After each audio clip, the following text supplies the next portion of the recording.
الحمد للہ رب العالمین والصلاة والسلام علی حبیبہ محمد وآلہ وصحبہ اجمعین۔ اعوذ باللہ من الشیطان الرجیم، بسم اللہ الرحمن الرحیم۔ قل یا اہل الکتاب لم تصدون عن سبیل اللہ من آمن تبغونہا عوجا وانتم شہداء وما اللہ بغافل عما تعملون۔ یا ایھا الذین آمنوا ان تطیعوا فریقا من الذین اوتوا الکتاب یردوکم بعد ایمانکم کافرین وکیف تکفرون وانتم تتلی علیکم آیات اللہ وفیکم رسولہ ومن یعتصم باللہ فقد ہدی الی صراط مستقیم۔ اللہم سبحانک لا علم لنا الا ما علمتنا انک انت العلیم الحکیم۔ مولاي صل وسلم دائما ابدا على حبيبك من زانت به القلوب۔ ہونا تو یہ چاہیے تھا کہ حضور اکرم صلی اللہ تعالی علیہ وآلہ وسلم کی بعثت عالی سے پہلے جن قوموں کے پاس اللہ کی کتابیں تھیں اور جو اہل کتاب کہلائے جاتے تھے، وہ دوسروں سے پہلے آپ صلی اللہ تعالی علیہ وآلہ وسلم پر ایمان لاتے اور اللہ کے دین کے مددگار بنتے اور اللہ کی رضا پاتے، مگر ہوا اس کے بالکل برخلاف۔ پہلی بات تو یہ ہے کہ اہل کتاب دو قومیں تھیں جب حضور مبعوث ہوئے صلی اللہ علیہ وآلہ وسلم۔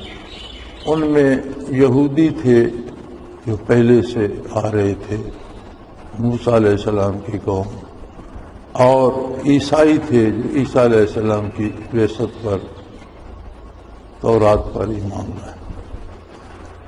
اب بدبختی یہ تھی کہ عیسیٰ علیہ السلام کی بعثت پر یہود نے عیسیٰ علیہ السلام کی نبوت کا انکار کر دیا اور سازش کی ان کے قتل کی، اور بادشاہ کو ان کے قتل پہ اکسایا، اور وہ واقعہ غالباً گزر چکا قرآن حکیم میں کہ اللہ کریم نے انہیں اٹھا لیا۔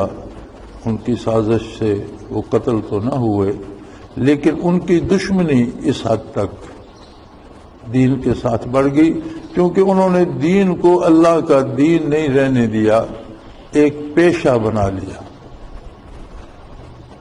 تو پیشے کے تقاضے مختلف ہوتے ہیں، ہر کوئی اپنے پیشے کی کامیابی کے لیے اور دوسروں سے آگے نکل جانے کے لیے کوششیں کرتا ہے۔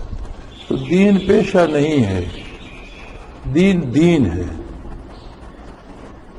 جب بھی دین کو بھی پیشہ بنایا جائے گا وہی خرابیاں پیدا ہوں گی۔ پھر جب پیشہ بنا تو اس کی اہمیت بڑھانے کے لیے یہود نے عزیر علیہ السلام کا اللہ کا بیٹا ہونے کا اعلان کر دیا کہ ہمارے پاس تو اللہ کریم کا بیٹا تشریف لایا اور ہم تو اللہ کے بیٹے کے ساتھ ہیں، اور جب ہم اللہ کے بیٹے کے ساتھ ہیں تو اللہ کے لیے ہم سب اولاد کی طرح ہیں، اس لیے ہمیں عذاب ہوگا ہی نہیں، اور اگر بالفرض کبھی کچھ ہوا بھی تو 2-4 روز کوئی سرزنش ہوئی نہیں تو ہمیں جنت میں جگہ ملے گی، اور یہودیوں کے بغیر کوئی دوسرا جنت میں جائے گا نہیں۔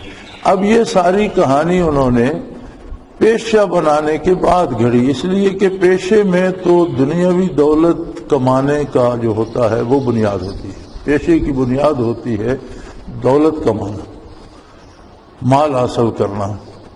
تو جب دین پیشہ بن گیا تو پھر اس میں انہوں نے ایسی ایسی ایجادات اور ایسی ایسی باتیں گھڑی۔ جب عیسیٰ علیہ السلام مبعوث ہوئے تو اب وہ ان کو نبی مانتے ہیں، تو وہ جتنا انہوں نے اپنا ہی کہانی بنا رکھی تھی وہ ساری ضائع ہوتی ہے، اور ان کا پیشہ وری کے اعتبار سے نقصان ہوتا ہے۔ لہذا انہوں نے نہ صرف عیسیٰ علیہ السلام کی نبوت کا انکار کیا بلکہ ان کے خلاف سازشیں کی اور ان کے قتل کی کوشش کی، اگرچہ اللہ کریم نے فرمایا وما قتلوہ وما صلبوہ، نہ وہ قتل کر سکے اور نہ صلیب پر چڑھا سکے، اللہ کریم نے انہیں بچایا اور آسمانوں پہ اٹھا لیا۔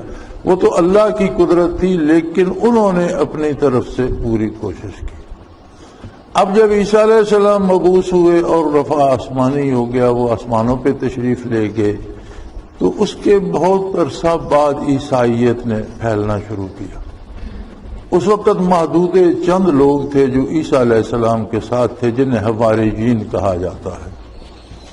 اب عیسائیوں کی مصیبت یہ ہوئی کہ حواریین کی رحلت کے بعد جو کتاب عیسیٰ علیہ السلام پر نازل ہوئی تھی وہ اصل کتاب ان سے گم ہو گئی۔ اب ان کے پاس وہ باتیں رہ گئیں جو حواریین نے کہی تھیں، اور وہ بھی براہ راست ان سے کسی نے نہ سنی، کیونکہ یہ بہت بعد میں جا کر منظم ہوئے، تو ان سے کسی اور نے سنی، اس سے کسی نے سنی، اس سے کسی نے سنی۔ اسی لیے آج ان کے پاس جو انجیل ہے وہ ایک کتاب نہیں ہے، بلکہ بہت سی انجیلوں کو جمع کر کے اناجیل اسے کہتے، بہت سی انجیلیں اس میں ہیں، اور جو حواریین تھے ان کے نام پر ہیں کہ یہ فلاں کی انجیل ہے، یہ فلاں کی انجیل ہے۔ اس سے مراد یہ ہے کہ یہ بات اس نے بتائی، یہ اس نے بتائی، یہ اس نے بتائی۔ تو ان کے پاس کتاب جو اللہ کی طرف سے نازل ہوئی تھی انجیل، وہ تو ان کے پاس مفقود ہو گئی، رہی نہیں۔ اب جو عیسائی بعد میں آئے، پہلے تو ان کے پاس اللہ کے نبی کی کتاب ہی محفوظ نہیں تھی، تو ارشادات کہاں سے محفوظ ہوتے؟ اب وہ یہودیوں کے مقابلے میں آ گئے، اور انہوں نے کہا کہ بھئی اس طرح تو ہمارا مذہب پیچھے رہ جائے گا، ان کے پاس تو اللہ کا بیٹا ہے۔ انہوں نے سیدھا سیدھا عیسیٰ علیہ السلام کو اللہ کا بیٹا کہہ دیا۔ انہوں نے کہا بھئی عیسیٰ علیہ السلام کا تو باپ ہے ہی نہیں، یہ تو ہیں ہی اللہ کے بیٹے اور اللہ کی اولاد ہیں، اور خدائی اور الوہیت جو ہے وہ تین میں ہے، حضرت مریم میں اور عیسیٰ علیہ السلام میں اور اللہ کریم میں۔ تو تینوں میں تین میں ایک اور ایک میں تین کا عقیدہ انہوں نے ایجاد کر لیا یہودیوں کے مقابلے میں۔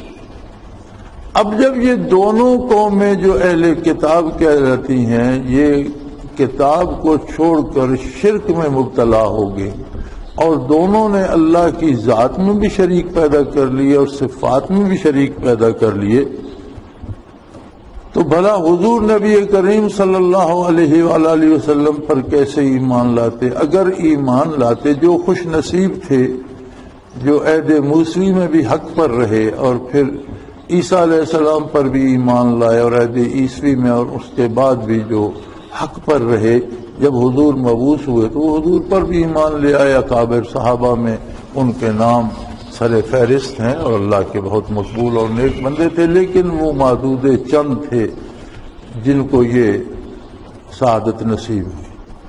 اکثریت نے اپنی وہ جو انہوں نے بنا رکھی تھی اجارہ داری، اور جس سے وہ دولت کما رہے تھے اور جس سے وہ پیسہ کما رہے تھے اور جس سے ان کا ایک تقدس قائم تھا، لوگ ان کے پاؤں چومتے تھے، لوگ ان کے ہاتھ چومتے تھے، لوگ انہیں جھک جھک کر ملتے تھے، ان کے آگے سجدے کرتے تھے، ان سے جا کر گناہ بخشوا آتے تھے، وہ فیس پیسے لے لیتے تھے، گناہ معاف کر دیتے تھے، تو دولت جمع کرنے میں وہ لگے ہوئے تھے۔ اب اگر حضور صلی اللہ علیہ وسلم پر ایمان لاتے تو اسلام میں تو خالق ایک ہے، مالک ایک ہے، معبود بھی ایک ہے، سر صرف اس کی بارگاہ میں جھکایا جائے گا، سجدہ صرف اللہ کریم کو ہوگا۔ نبی علیہ الصلوۃ والسلام جو انبیاء کے بھی امام ہیں اور اللہ کی ساری کائنات، ساری مخلوق میں ساری مخلوق سے افضل ترین ہستی ہیں، کوئی ادنا سے ادنا اللہ کا بندہ جب ایمان لایا حضور کے ساتھ تو آپ نے اپنے برابر صف میں کھڑا کر لیا اسے کہ میں بھی اللہ کے حضور سجدہ ریز ہوتا ہوں اور تم بھی اللہ کے حضور سجدہ ریز ہو جاؤ۔ درمیان میں کوئی وہ جو تھا پادری اور کوئی جو راہب تھا کہ راہب کو سجدہ کرو تو اللہ کا قرب نصیب ہوگا، پادری کو خوش کرو تو اللہ کا قرب نصیب ہوگا، نہیں، حضور نے براہ راست کر دیا ہم سخن بندوں کو خدا سے توڑنا۔ اب اگر وہ بڑے بڑے پادری اور بڑے بڑے جو اس وقت کے پیر خانے بن گئے تھے اور لوگ ان کے پاؤں دھو کر پیتے تھے اور اپنا مال دولت ہر چیز ان کے نام پہ لٹاتے تھے، انہیں عام آدمی کے ساتھ کھڑے ہو کر اللہ کے حضور سجدہ ریز ہونا کیسے گوارا؟ ایک تو ان کی انانیت کو دھچکا لگتا، دوسرا وہ سارا محل جو انہوں نے جھوٹ کا کھڑا کر رکھا تھا مذہب کے نام پر، وہ زمیں بوس ہوتا تھا۔ لہذا انہوں نے نبی کریم صلی اللہ علیہ وسلم کو صرف یہ نہیں کہ آپ کی نبوت کا انکار کر دیا، بلکہ انہوں نے لوگوں کو روکنا، حضور کا مقابلہ شروع کر دیا، لوگوں میں پھیل گئے، بتانا شروع کر دیا کہ بھائی ہم اہل علم ہیں، ہماری عمریں درسگاہوں میں گزری ہیں، ہم نے بزرگوں سے علم حاصل کیا ہے، ہم فلاں فلاں خانقاہ میں رہے ہیں، ہمارے پاس دنیا جہان کے علوم ہیں، ہمارے پاس آسمانی کتابوں کے علوم ہیں، اور یہ نبوت ان کی جو ہے یہ دعویٰ صحیح نہیں ہے، تم گمراہ ہو جاؤ گے، تم بھٹک جاؤ گے، اور تم کیوں پوری دنیا کو اپنی مخالفت پہ کمر بستہ کرتے ہو، مفت میں مارے بھی جاؤ گے اور تمہارے ہاتھ نہ دنیا آئے گی نہ آخرت آئے گی۔ تو اللہ کریم نے فرمایا کہ میرے حبیب ان سے فرما دیجئے کہ تم تو اہل کتاب کہلاتے ہو، قل یا فرما دیجئے کہ اہل کتاب جو اپنے آپ کو اہل کتاب کہتے ہو، لم تصدون عن سبیل اللہ، یہ کس کتاب میں لکھا ہوا ہے کہ تم لوگوں کو اللہ کی راہ سے روکتے ہو؟ یعنی اہل کتاب کہلاتے ہو اور اہل کتاب ہونے کا حق ادا نہیں کرتے، تمہارا کردار جو ہے وہ تمہاری اپنی کتاب کے احکام کے بھی خلاف ہے کہ حضور صلی اللہ تعالی علیہ وسلم کی نبوت اور بعثت کی پیشگوئی بھی تمہاری کتابوں میں موجود ہے، بلکہ صحابہ کرام رضوان اللہ علیہم اجمعین کے حالات اور خلفائے راشدین کے حلیے مبارک تک پہلی کتابوں میں موجود تھے اور ان پر ایمان لانا ضروری تھا۔ جب کتاب میں اب قرآن میں جو کچھ ہے اس میں سے کسی چیز کا بھی کوئی انکار کرے تو وہ کافر ہو جائے گا۔ اسی طرح ان کی اپنی کتابوں میں جب نبی علیہ الصلوۃ والسلام کے اوصاف تھے، خلفائے راشدین کے اوصاف تھے، تو اس کا انکار کرتے تو اپنی کتاب کا بھی انکار تھا، اس سے کافر ہوتے تھے۔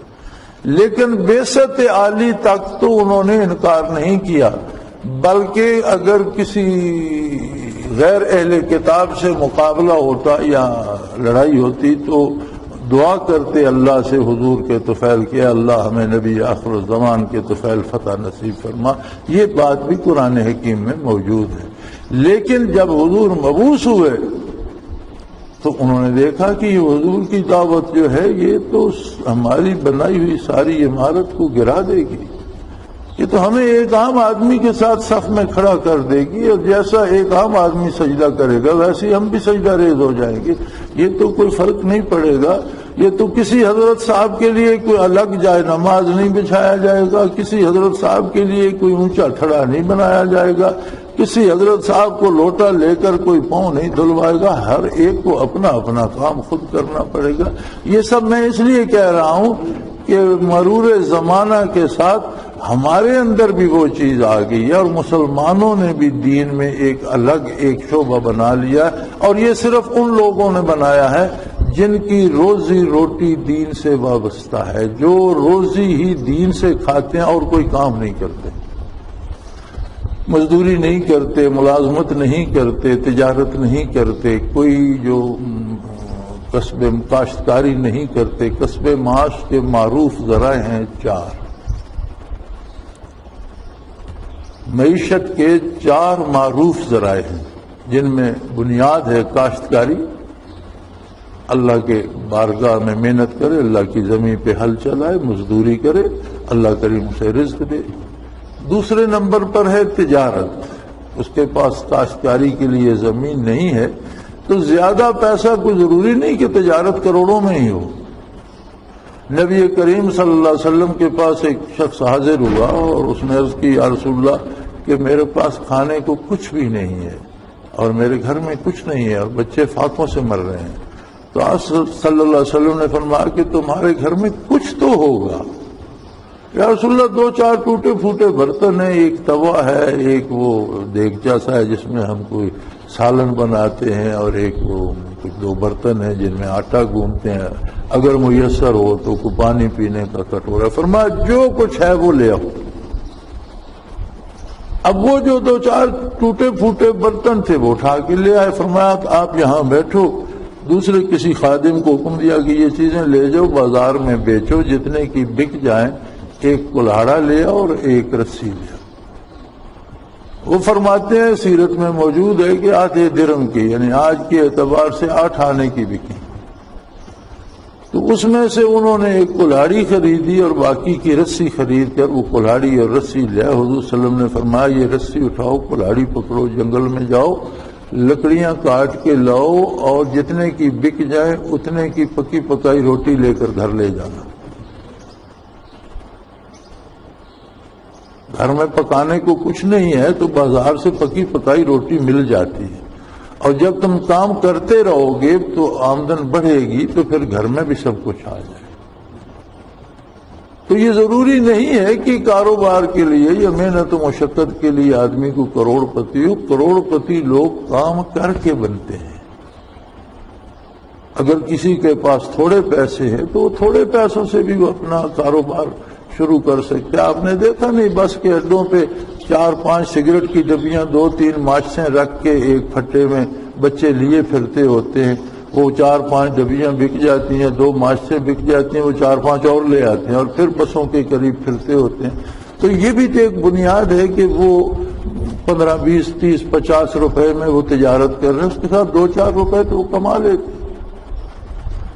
پھر جب آدمی محنت کرتا ہے اللہ کریم اس میں برکت دیتا ہے، وہ بڑھتی جاتی ہے. اور ہم نے ایسے لوگوں کو دیکھا ہے کہ جو بسوں پہ حاکر تھے، آواز لگانے والے لوگ تھے کہ آ جاؤ بس فیصل آباد جا رہی ہے، بیٹھ جاؤ لاہور جا رہی ہے، بیٹھ جاؤ پنڈی جا رہی ہے. پھر انہوں نے بسوں میں حصے ڈالے، پھر ان کی بسوں کی کمپنیاں ابھی تک چل رہی ہیں، پھر وہ کارخانوں کے مالک بنے.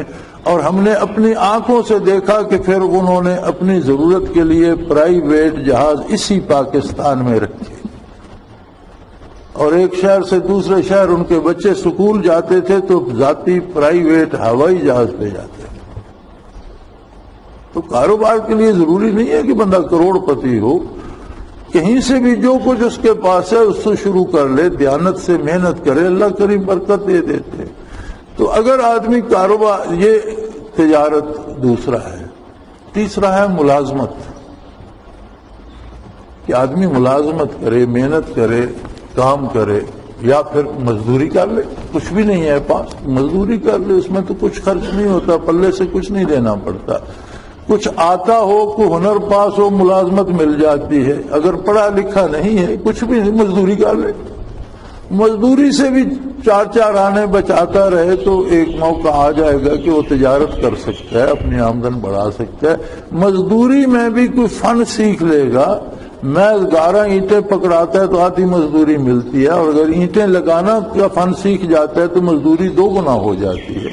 مزید وہ اس پہ تعمیر کے فن سے جتنا واقف ہوتا جاتا ہے، مزدوری بھی بڑھتی چلی جاتی ہے.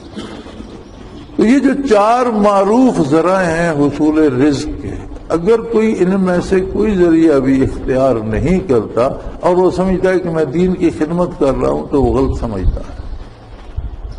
دین ذریعہ معاش نہیں ہے، اور جب بھی دین ذریعہ معاش بنے گا گمراہی پھیلے گی، بدعات بڑھیں گی، رسومات بڑھیں گی، رواجات بڑھیں گے.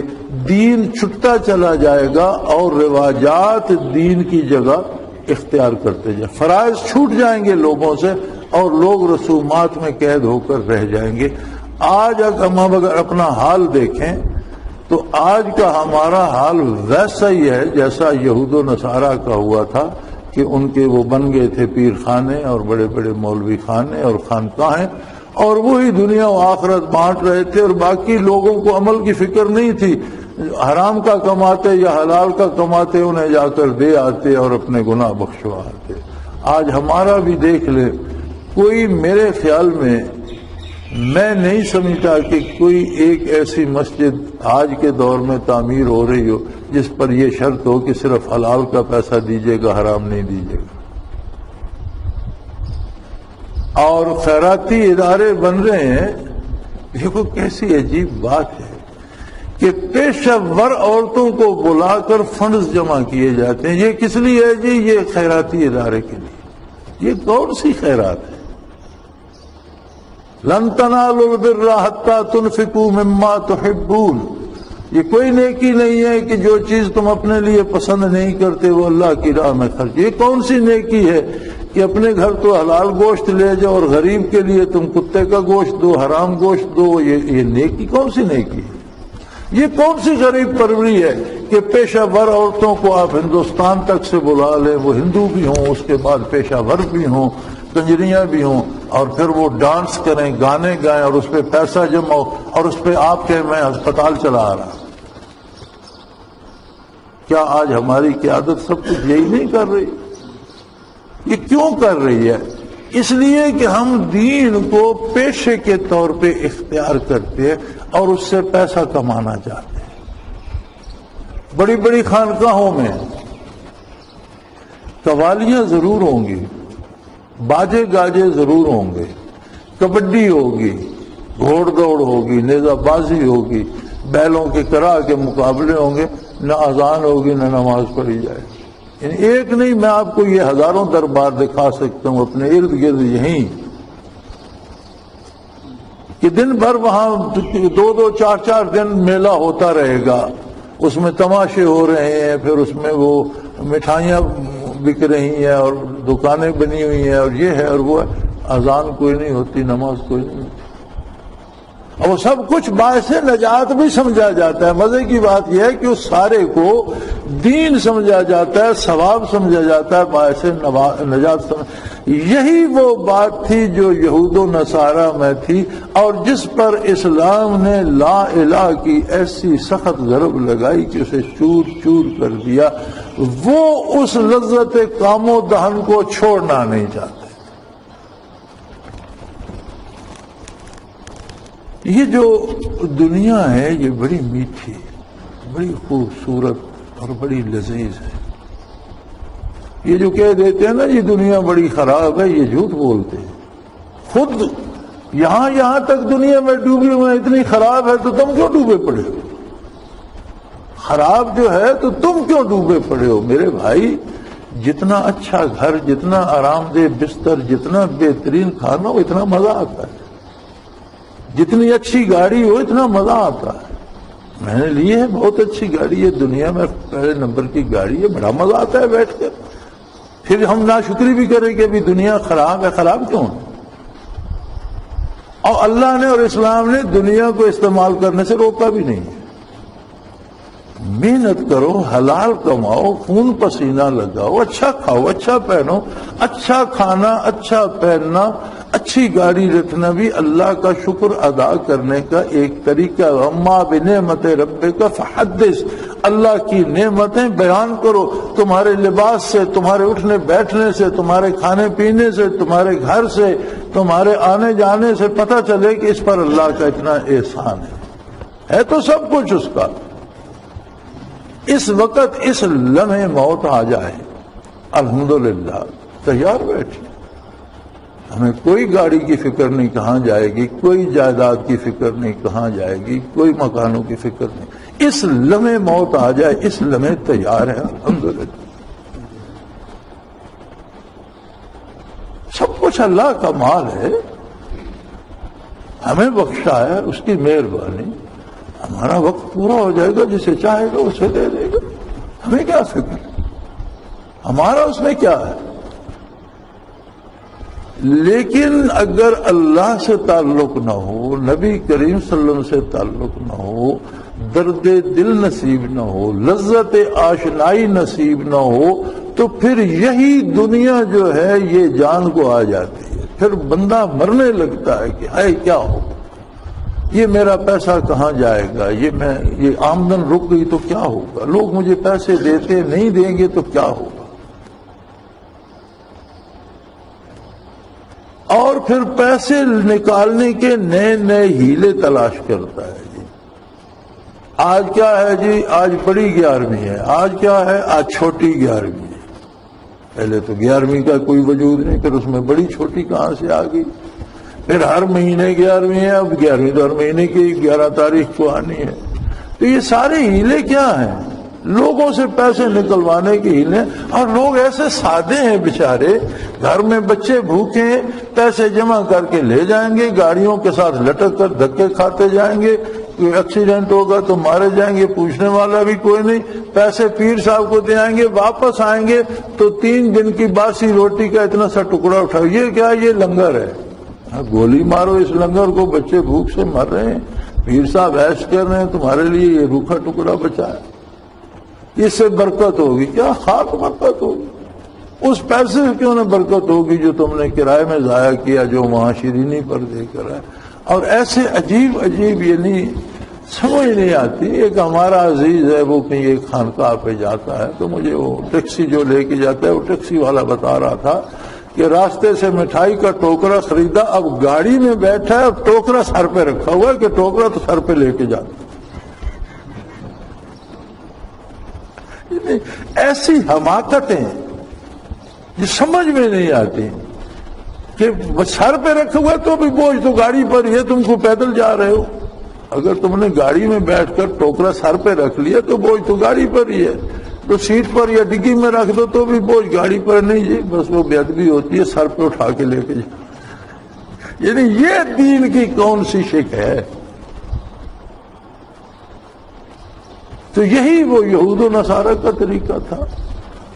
اب جب نبی کریم صلی اللہ علیہ وسلم کے اعلان نبوت ہوا اور یہ ساری رسومات مٹتی نظر آئیں، اور ایک عام آدمی پھٹا ہوا لباس ہے، بال پریشان ہیں، پاؤں میں جوتا ہے یا نہیں، وہ آتا ہے، وضو کرتا ہے، حضور کے ساتھ کھڑا ہو جاتا ہے اور اپنی بات اللہ سے روبرو شروع کر دیتا ہے، نہ کسی پیر کا محتاج، نہ کسی بزرگ کی احتیاج، نہ کسی پادری کی ضرورت، بندہ ہے رب العالمین سے اپنی باتیں کر رہا ہے، دکھ سکھ کہہ رہا ہے، دل کا حال کہہ رہا ہے۔ اب پادریوں نے کہا مارے گئے، ہم تو رہے ہی کوئی نہیں، اب یہ ہمیں پیسے دینے کہاں آئے گا، یہ ہمارے پاؤں کیوں دھوئے گا، یہ ہمارے گھٹنے کیوں چومے گا، یہ ہمارے ہاتھوں کو بوسہ کیوں دے گا؟ تو پھر انہوں نے لوگوں کو روکنا شروع کیا کہ ادھر مت جاؤ۔ تو اللہ کریم نے فرمایا بڑے پیار سے، اللہ بہت غفور الرحیم ہے، بڑے پیار سے، میرے حبیب ان سے یہ تو کہو کہ خود کو اہل کتاب کہتے ہو اور اللہ کی کتاب کو ماننے سے لوگوں کو روکتے ہو، کیسے عجیب لوگ ہو؟ یعنی خود اپنا نام اہل کتاب رکھتے ہو، یا اہل الکتاب ہے، تم اہل کتاب کہلاتے ہو، اپنا نام اہل کتاب رکھو، لم تصدون عن سبیل، تو پھر اللہ کی راہ سے روکتے کیوں ہو؟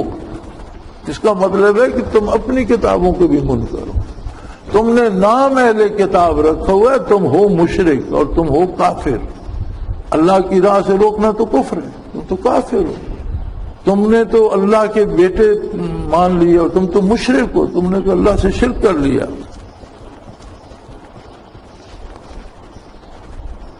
من آمنا، جو ایمان لائے، تم اسے کیوں روکتے ہو؟ تبغونہا عوجا، تم اس کو الٹی پٹی پڑھاتے ہو، تبغونہا عوجا، ان لوگوں کو بھی تم الٹی پٹی پڑھاتے ہو۔ کتنا ظلم ہے کہ اللہ کے دین کے خلاف اور اللہ کے حبیب کے خلاف تم میدان میں ہو، اور خود کو اللہ کا بندہ بھی کہتے ہو اور کتاب کو ماننے والا کہتے ہو اور خود کو اہل کتاب کہلاتے ہو۔ تم کیسے اہل کتاب ہو کہ اللہ کی راہ سے روکتے ہو، جو ایمان لائے اسے گمراہ کرنے کی کوشش کرتے ہو؟ وَأَنْتُمْ شُهَدَاء، حالانکہ تم تو گواہ ہو اس بات کے کہ اللہ نے محمد الرسول لکم مبعوث کرنے کا وعدہ تمہاری کتابوں میں بھی فرمایا، اللہ نے اس دین برحق کا وعدہ تمہاری کتابوں میں بھی فرمایا، اللہ نے اس کتاب کے نزول کا وعدہ تمہاری کتابوں میں بھی فرمایا، اللہ نے حضور کے ماننے والوں کی شان اور ان کے قصیدے تمہاری کتاب، تم تو گواہ ہو اس بات کے، اور تم خود بھی اس سے مکر گئے اور جو دوسرا قبول کرتا ہے اسے بھی روکنے کی کوشش کرتے ہو۔ فرمایا پھر یاد رکھو، بڑے دھیمے لہجے میں بات کی رب العالمین نے، لیکن آخر میں بات کہہ دی، فرمایا اگر اللہ تم سے درگزر کر رہا ہے برداشت کا، تو یہ نہ سمجھو کہ اللہ کو خبر نہیں ہے، وَمَا اللَّهُ بِغَافِلٍ عَمَّا تَعْمَلُونَ، تمہارے کرتوتوں سے اللہ خوب واقف ہے، وہ تمہارے کردار کو دیکھ رہا ہے، اس نے تمہیں تھوڑی سی مہلت دے رکھی ہے، تمہیں لوٹ کر اس کی بارگاہ میں جانا ہے اور اس سارے کی جواب طلبی ہوگی، تم سے پوچھا جائے گا۔ یہاں تک تو بات تھی اہل کتاب کی، جو خود کو حق پر ہونے کا دعویٰ کرتے تھے لیکن ان کا کردار حق کی مخالفت کر رہا تھا۔ پھر خطاب فرمایا ان لوگوں سے جو ایمان لائے۔ قرآن میں 3 طرح کے خطاب ہیں، 4 طرح کے۔ ایک تو یہی جو اب گزرا یا اہل الکتاب ہے، جو عمومی خطاب ہے اہل کتاب۔ ایک اسی طرح کا عمومی خطاب ہے ایھا الناس، اے اولاد آدم، اے لوگو۔ ایک پھر براہ راست خطاب ہے کفار سو، یا ایھا الکافرون۔ جہاں بھی یا ایھا الکافرون آئے گا اس کے آگے ایک غضب الہی کی بجلیاں کڑکیں۔ جہاں بھی قرآن میں دیکھیں ایھا الکافرون آئے گا، غضب الہی کی بجلیاں کڑکیں۔ چوتھا خطاب ہے یا ایھا الذین آمنوا۔ بہت پردرد، بہت گہری محبت، انتہائی شفقت اور انتہائی لذت سے لبریز۔ کسی کا محبوب ہو، اسے اتنا عزیز ہو کہ اس کے بغیر اس کا پل نہ گزرے، اسے دیکھے بغیر زندگی کا اس کے پاس تصور نہ ہو، اور وہ محبوب اسے پیار سے پکارے کہ میری بات سنو، اس پر کیا کیفیت وارد ہو۔ یہ تو ایک دنیاوی محبوب کی بات ہے،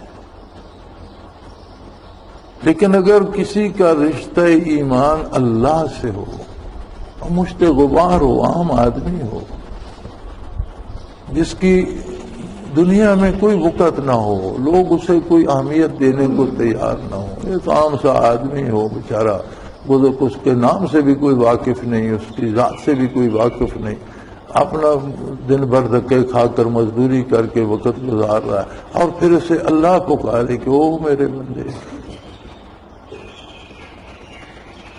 اسے اللہ اپنا کہہ کر پکارے، کتنی لذت، کتنی کیفیت، اور کیا وارد ہو اس کے دل پر۔ شرط یہ ہے کہ اس کے دل میں اللہ کی عظمت ہو، پھر اسے اس کی لذت کا پتہ چلتا ہے۔ دو عالم سے کرتی ہے بیگانہ دل کو، عجب چیز ہے لذت عاشق۔ آشنائی ہو اور رب العالمین کے ساتھ ہو، پھر اس کی لذت کا کیا کہنا۔ اور پھر جب وہ محبوب بڑے پیار سے خود بلائے، او میرے بندے، او میرے ایمان والے بندے، او میرے طالب، او میرے چاہنے والے، میری رضا کے طالب، میری خوشنودی کے طالب، پھر اسی پیار سے فرماتا ہے کہ او میرے چاہنے والو۔ اگر یہ ترجمہ کر دیا جائے تو حرج تو نہیں ہے۔ یا ایھا الذین آمنوا کا ترجمہ اگر ہم لفظی نہ کریں تو محاوراتی ترجمہ کریں اور یہ کہہ دیں کہ اللہ فرماتا ہے میرے چاہنے والے، اس میں کوئی حرج نہیں ہے، ترجمہ درست ہے۔ فرماتے ہیں ان تطیعوا فریقا من الذین اوتوا الکتاب یردوکم بعد ایمانکم کافرین۔ بات ہی ختم کر دی رب العالمین نے، اور قرآن نے قصہ ہی ختم کر دیا۔ فرمایا اے میرے چاہنے والوں، اے درد دل رکھنے والوں، اے میرے نبی کا کلمہ پڑھنے والوں، اے محمد رسول اللہ سے محبت کا دعویٰ کرنے والوں، اے میری کتاب پر ایمان لانے والوں، اے یوم آخرت کا انتظار کرنے والوں، اے وہ لوگوں جنہیں یہ انتظار ہے کہ کب میدان حشر ہوگا اور کب ہم جمال باری دیکھیں گے۔ لوگ اب طرح طرح کے لوگ ہیں نا، کسی کو تو ڈر لگ رہا ہے موت سے کہ موت آئے گی تو کیا ہوگا، کوئی قبر سے ڈر رہا ہے، کوئی حشر سے ڈر رہا ہے، لیکن جن کے دل میں الفت پیغمبر ہے، جن کے دل میں عشق رسول ہے، جن کے دل میں محبت الہی ہے، وہ انتظار کر رہے ہیں کہ کب حشر قائم ہو اور اللہ کا دیدار ہو، کہ نبی کریم نے فرمایا میدان حشر میں تم اللہ کو روبرو دیکھو گے۔ یا رسول اللہ ہم روبرو دیکھیں گے؟ فرمایا جس طرح چاند کو روبرو نہیں دیکھ رہے، اسی طرح اللہ کو روبرو دیکھو گے جمال باری۔ فرماتے ہیں وہ لوگوں جو میرے دیدار کے طالب ہو، جو میرے چاہنے والے ہو، جو اس انتظار میں ہو کہ کب حشر قائم ہو اور کب آنکھیں سیراب ہوں جلوے باری سے، ان یہود اور نصارہ کی بات پہ مت جا۔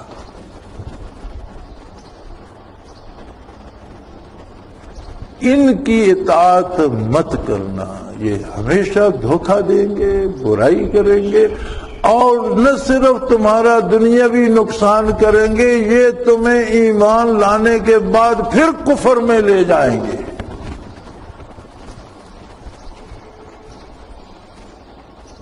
اللہ اللہ اللہ، ہمیں شکایت ہے اللہ سے، اور آج کل مسلمان اللہ کریم سے بڑے ناراض اور بڑے خفا ہیں۔ مجھے بھی خط لکھتے ہیں، ایسا جانتے ہیں جیسے میری زیادہ رشتہ داری ہے اور ان کی کم ہے، مجھے بھی شکوے لکھتے ہیں کہ اللہ ہمارے ساتھ یہ کر رہا ہے۔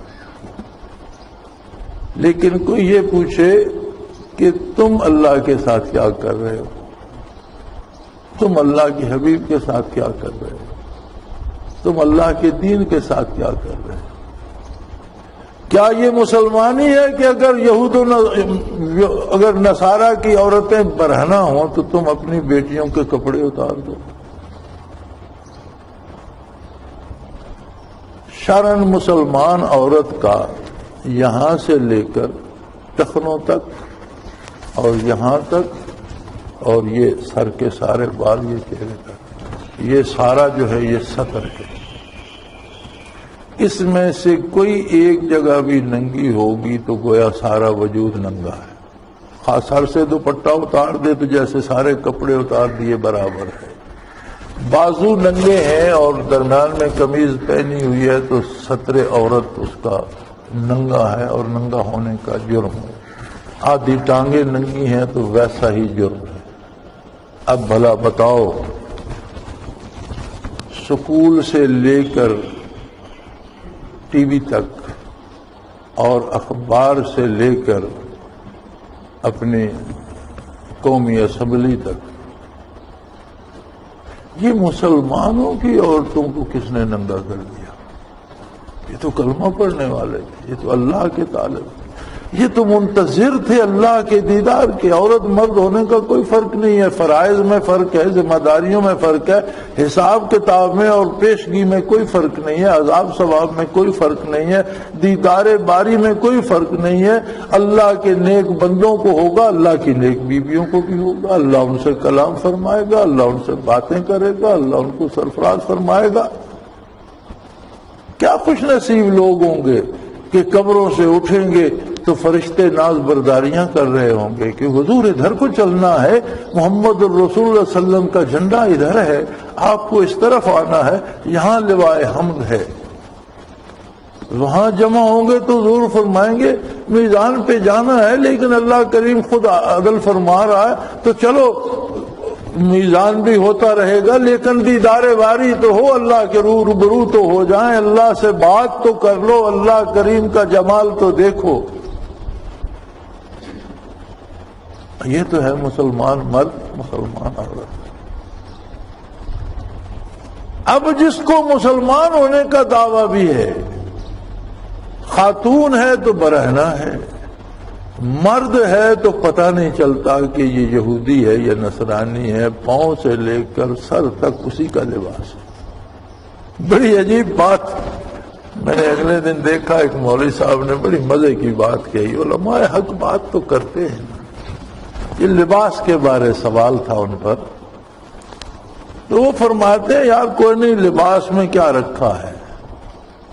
یہی سوال تھا، بھائی جناب بندے کے دل میں پاک ہو تو لباس میں کیا رکھا ہے؟ اور لوگوں نے ذرا انگریزی لباس پہن لو لوگ نہ، انہوں نے کہا جی کوئی لباس میں کچھ بھی نہیں رکھا، لیکن ایک دفعہ آپ تجربہ کریں، دفتر جانے سے پہلے بیگم کا لباس پہن لیں، دوپٹہ لے لیں، اگر ساڑی پہنتی ہے تو ساڑی پہن لیں، اگر وہ اس نے پھولدار قمیض پہن، جو بھی ان کا اپنی آپ کی زوجہ محترمہ کا لباس ہے وہ پہن لیں اور دفتر تشریف لے جائیں۔ کیا طبع نازک کو گوارا ہوگا؟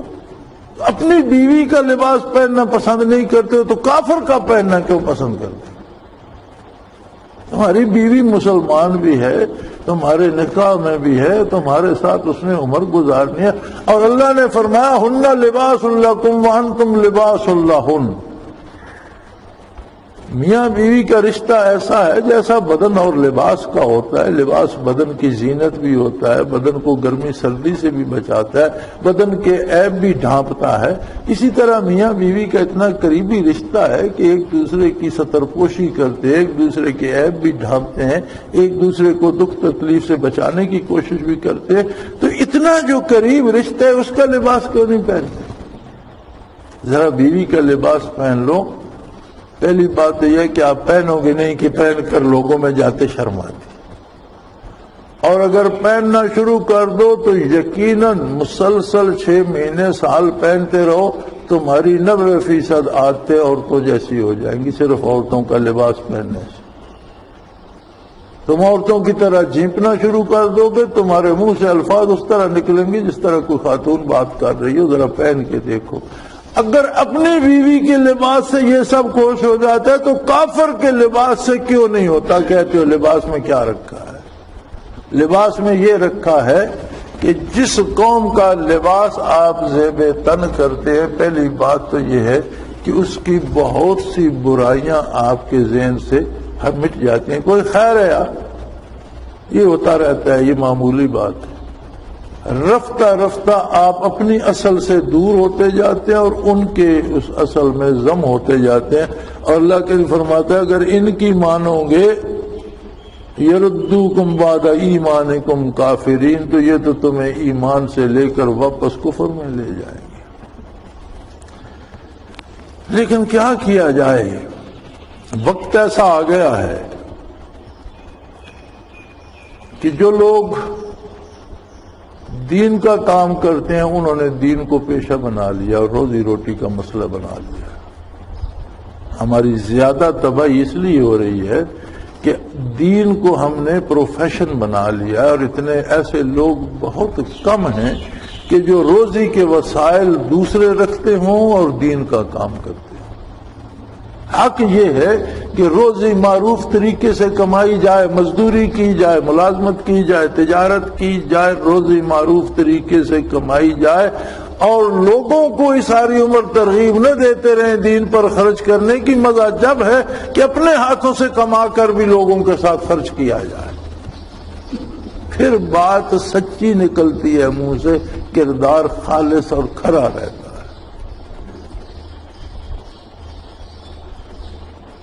لیکن اگر دین ہی پیشہ بن جائے تو جس طرح یہود و نصارہ رسومات کے قیدی ہو گئے تھے، اسی طرح ہم بھی رواجات میں پھنس کر رہ جائیں گے، اور پھنس کر رہ گئے ہیں۔